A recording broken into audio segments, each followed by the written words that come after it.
So next numerical solve करते हैं। बहुत ही बढ़िया न्यूमेरिकल है, अच्छे से ध्यान देना।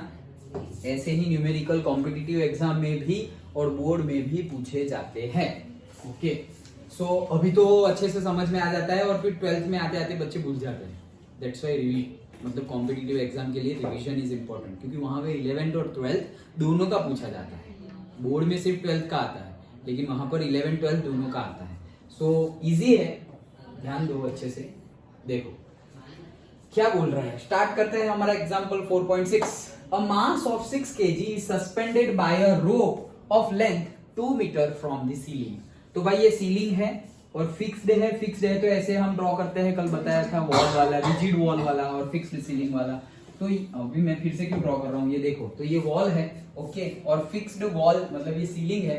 ऊपर हमने ऐसे रोप बांध दी है और रोप पर एक एंड तो रोप का सीलिंग से टच मतलब टाई है, और दूसरा एंड पे क्या हमने सपोज ईंट बांध दी, पत्थर बांध दिया, क्या बांधा हुआ है, हाँ कोई ब्लॉक है।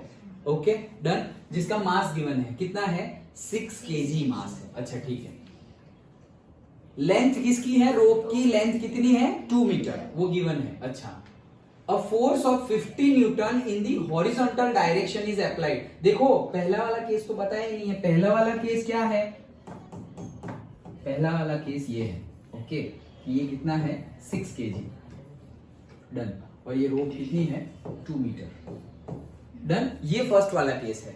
अब जो हम आगे पढ़ रहे हैं वो, A force of 50 Newton in the horizontal direction is applied at the mid point of the P of the rope as shown। मतलब कैसा समझो, ये 2 मीटर है तो इतना हो गया से 1 मीटर और इतना हो गया से 1 मीटर। ओके, अब हम यहाँ क्या कर रहे हैं, हॉरिजॉन्टल फोर्स अप्लाई कर रहे हैं as shown in the figure. मतलब हम फिगर में देख सकते हैं, तो ये रोप थी, ऐसे रोप है और उसको मैं ऐसे धक्का मार रहा हूँ, ये ऐसे, ये रोप है और उसको मैं यहाँ से ऐसे बीच से धक्का मार रहा हूँ, तो ऐसे हो जाएगा ना, मुड़ जाएगा।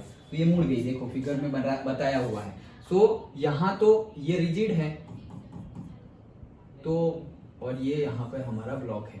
सो यहां से क्या हो जाएगा, ये तो लटका हुआ तो सीधा ही रहेगा, लेकिन ये ऐसे चला जाएगा, मतलब ऐसे सीधे था, यहाँ फोर्स लगाया तो थोड़ा ऑब्जेक्ट इधर खिसक जाएगा। सिंपल है ये तो। ओके, तो यहाँ पे हमने इस साइड फोर्स लगाओ या इस साइड, पॉजिटिव एक्स में लगाना है, वो कितना है, 50 मीटर, ये लगा दिया। ये तो जितना था उतना ही रहा, ये लेंथ भी जितनी थी उतनी ही रही। ओके, लेकिन बीच में, यहाँ पे बीच में उसने फोर्स लगाया तो ऐसा हो जाएगा, सिंपल है। ओके, अब आगे, what is the angle of the rope makes with the vertical in equilibrium, ये फिगर। ओके, मतलब ये जो हमने खींच के बना दिया, तो यहाँ पर ये वर्टिकल डायरेक्शन है। सो वर्टिकल डायरेक्शन के साथ ये एंगल क्या होगा, ये पूछा है। ये एंगल क्या होगा, 50 न्यूटन तो हमने लगा दिया, 50 न्यूटन लगाओगे तो ये एंगल क्या बनेगा, वो पूछा है। इन इक्विलिब्रियम, देखो इक्विलिब्रियम का न्यूमेरिकल, इन इक्विलिब्रियम मतलब यहां पर नेट फोर्स क्या है, 0, सारी एक्स वाले 0 और सारे वाई वाले 0, जेड तो गिवन नहीं है, एक्स और वाई है। सो सारे एक्स वाले और सारे वाई वाले सबके सब क्या हो जाएंगे, 0, इक्विलिब्रियम में है इसलिए। ओके चलो, जी हमारी इजीनेस के लिए जी 9.8 नहीं 10 ले लो। Okay, and neglect the mass of the rope, mass of the rope को, क्योंकि रोप का भी तो मास होगा, लेकिन उसको हम क्या कर रहे हैं, निग्लेक्ट कर रहे हैं। अच्छा ठीक है, चलो देखो फिगर तो हमने बना ही दी है।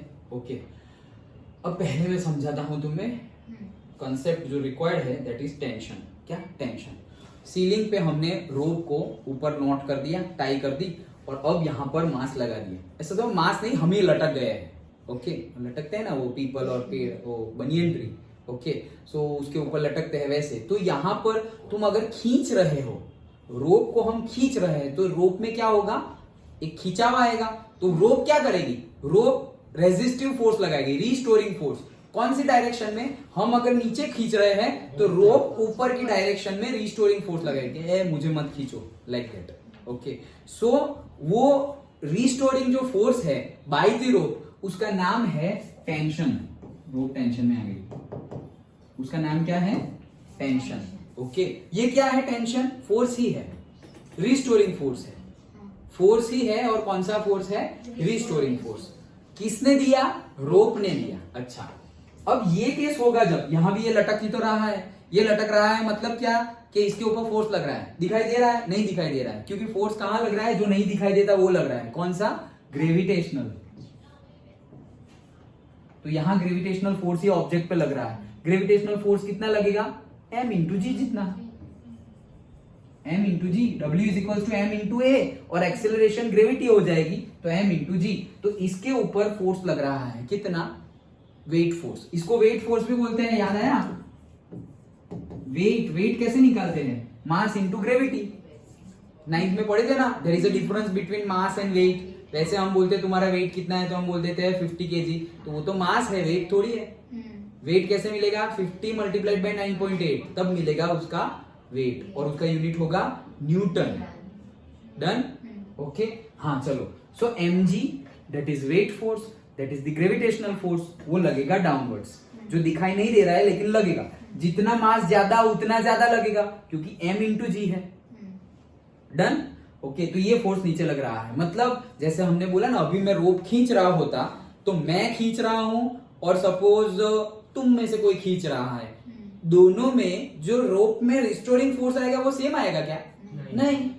ओके, सपोज मैं हूं, मेरा मास ज्यादा है तो उसमें रिस्टोरिंग फोर्स भी ज्यादा आएगा। ओके, और सपोज तुम में से कोई है जिसका मास मुझसे कम